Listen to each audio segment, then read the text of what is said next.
જો તમે કોઈ ગવર્મેન્ટની સ્કીમ અથવા તો કોઈ પ્રોગ્રામ જોઈને તમે ઓનલાઈન કંઈક પેમેન્ટ કરવા જઈ રહ્યા હો તો સૌથી પહેલા રોકાઈ જજો અને જોજો, ચકાસજો કે એ વેબસાઇટ સાચી છે કે ખોટી છે. કારણ કે હવે ગવર્મેન્ટની ફેક વેબસાઇટ્સ બની રહી છે જેના થ્રુ ઠગાઈ થઈ રહી છે. તો ચલો આજના વિડીયોમાં જોઈ લઈએ કે ફેક વેબસાઇટ્સ કઈ છે અને તમે વેરીફાઈ કેવી રીતે કરી શકો છો. With me Heli. Government press information bureau એટલે કે PIB વોર્નિંગ ઇસ્યુ કરી છે અબાઉટ ફ્રોડ્યુલન્ટ વેબસાઇટ્સ. હવે અમુક વેબસાઇટ્સ છે જે ખોટા ક્લેમ કરી રહી છે કે એ ગવર્મેન્ટની વેબસાઇટ્સ છે. સો ફોર એક્ઝામ્પલ આ એક ગવર્મેન્ટની વેબસાઇટ લઈ લઈએ જે સ્ટુડન્ટ્સને ફ્રી ફ્લેગશિપ પ્રોગ્રામ્સ ઓફર કરી રહી છે. સો તમને જોઈને શું લાગે છે કે આ અસલી છે કે નકલી વેબસાઇટ છે?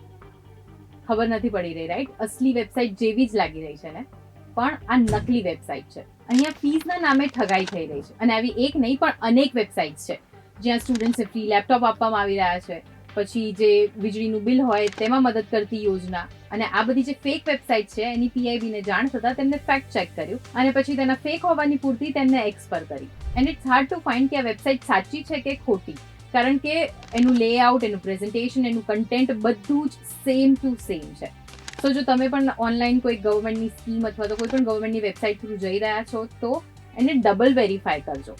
અને તો પણ જો તમને ના સમજાય, એક ક્વેશ્ચન માર્ક હોય તો PIBના આ ઈમેલ એડ્રેસ પર અને એના વોટ્સએપ નંબર પર તમે કોન્ટેક્ટ કરી શકો છો અને વેરીફાઈ કરી શકો છો કે શું આ વેબસાઇટ ખરી છે કે ખોટી. તો આવા જ ઇન્ફોર્મેટિવ ન્યૂઝ અને અપડેટ્સ માટે ફોલો કરી લો ગુજરાત સમાચાર.